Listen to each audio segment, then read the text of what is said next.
Next, we have Maya Tung presenting Banned Books, A Battle Worth Waging.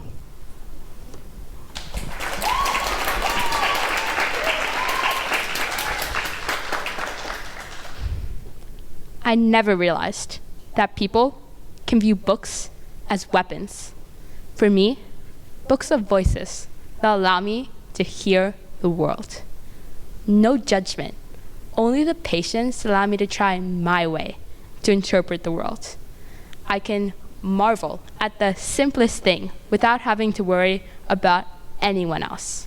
They provide me with a peace of mind that I can try my way, at my pace, guiding me on paths to discover life in ways I never imagined. Every journey is different, making me feel alive. Books can make you run and never stop until you need to feel that passion again.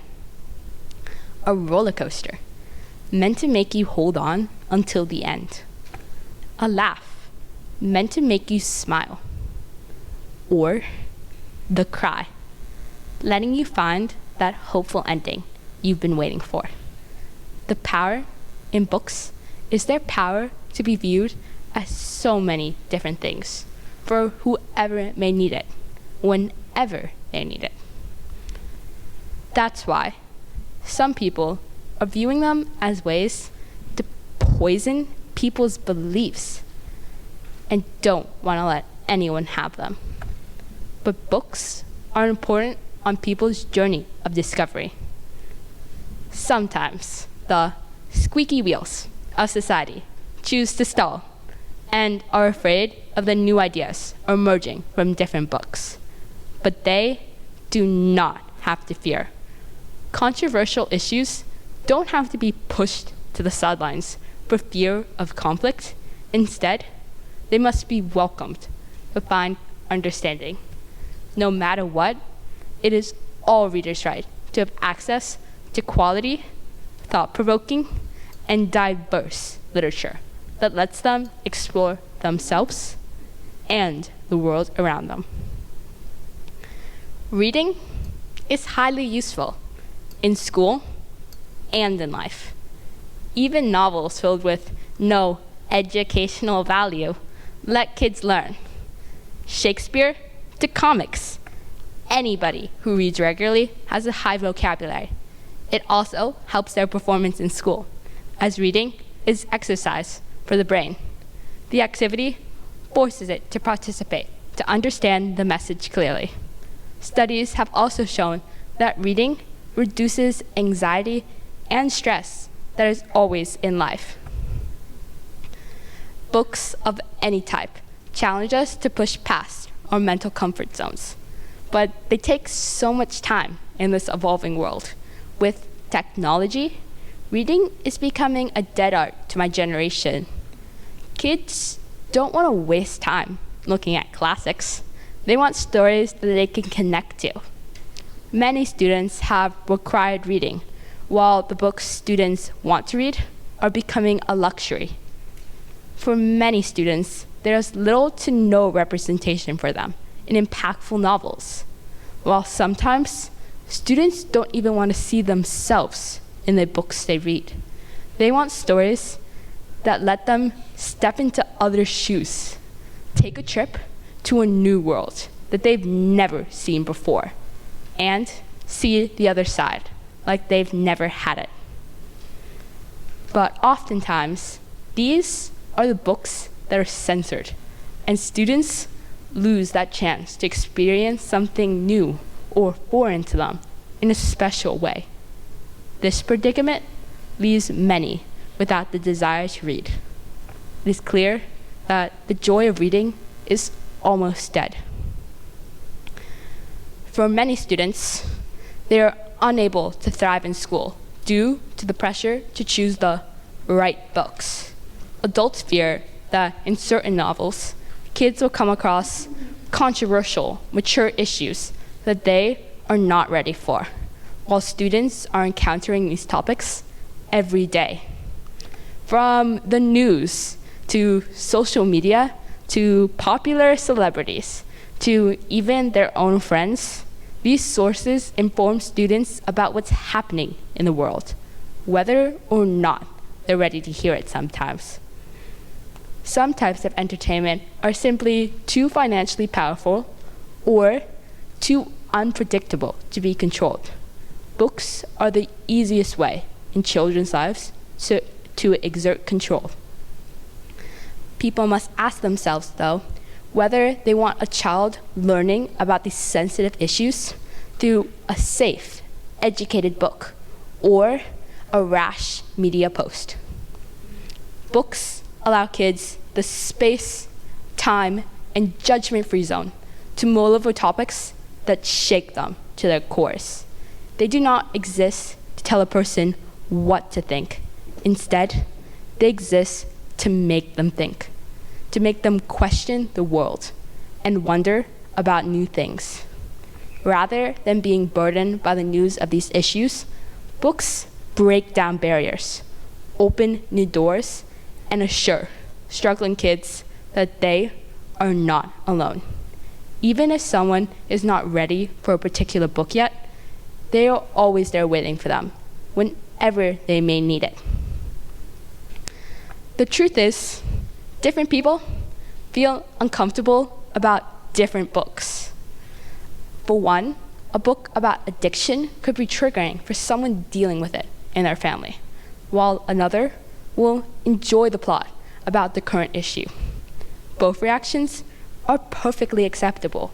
A librarian's job is to get the right book into the right person's hand.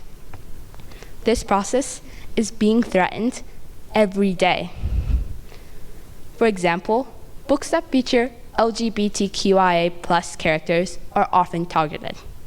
This book is Gay by Juno Dawson is a nonfiction book on sexuality. It is meant to make everyone confident about who they are and their identity. Banned in 2023, the beginning of its challenges started in 2016 when certain parents forced libraries to remove the book from the shelves as they disliked that their children were learning about the LGBTQI community.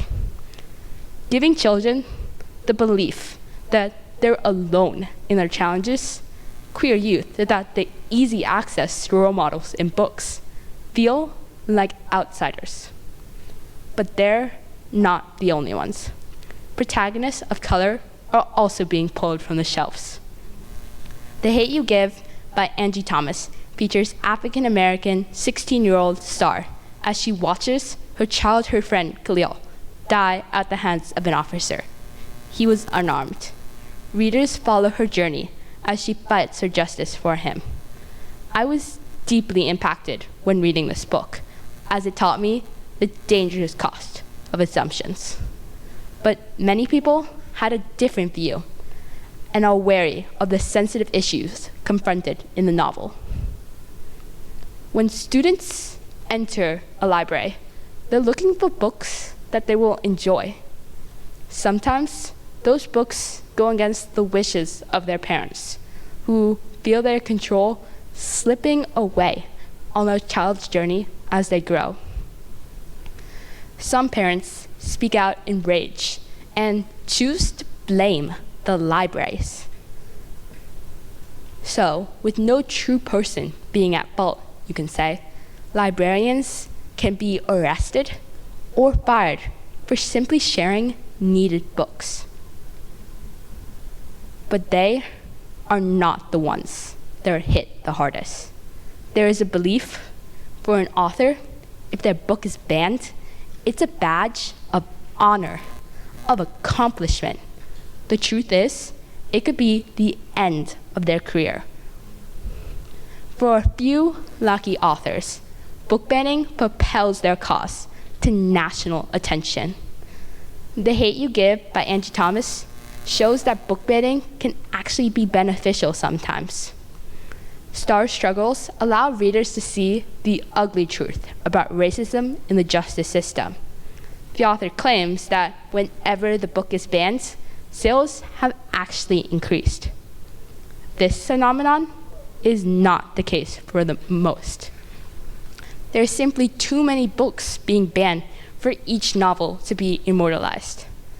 1,557 books were banned just last year, an all-time new high. So some author statements are drying up in the wind as others receive credit while some are facing the consequences.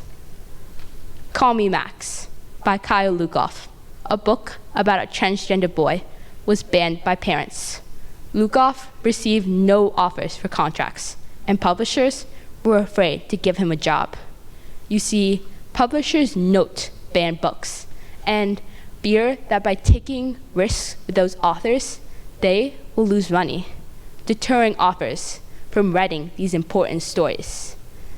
If authors aren't including underrepresented parties in their stories, then kids will feel limited in their possibilities. Everyone, from the authors who write the books, to the publishers who share them with the world, to the librarians who give them to the needed kids, to the children who learn to live by reading, are harmed. People must provide students with what they want to read. Some important things to keep in mind. The enjoyment of reading has been leached out slowly over the years through tests. To bring back some fun, start with books students want to read. With no books in the libraries or the classrooms they go to, students lose the love of reading. They have to be aware that what they want is in those classrooms. Next, schools have to encourage diversity. They should be aware of everyone in their communities. They should make sure that a child has the chance to see themselves in a book of as many possible genres.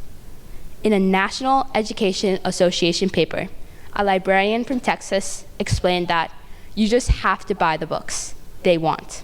It's their library. They have the power to choose. Finally, schools have to provide students with time to read books they enjoy. With the pressure of academics, reading is becoming a lost habit. With no time to pursue a good book, students lose the love of reading. By providing students with time in class to read books they enjoy, students earn the chance to grow and soak up all the benefits. Reading is a fundamental part of our lives. It strengthens our minds, helps us in our job, and pushes us to see the world in creative ways. Taking in new messages, seeing different perspectives, we earn the chance to explore at our own pace. As people, we connect through stories. By working to protect reading and the world it opens, encourage visibility, and diversity representation, we will make sure that the books that help us grow into the people we are will never die. Thank you.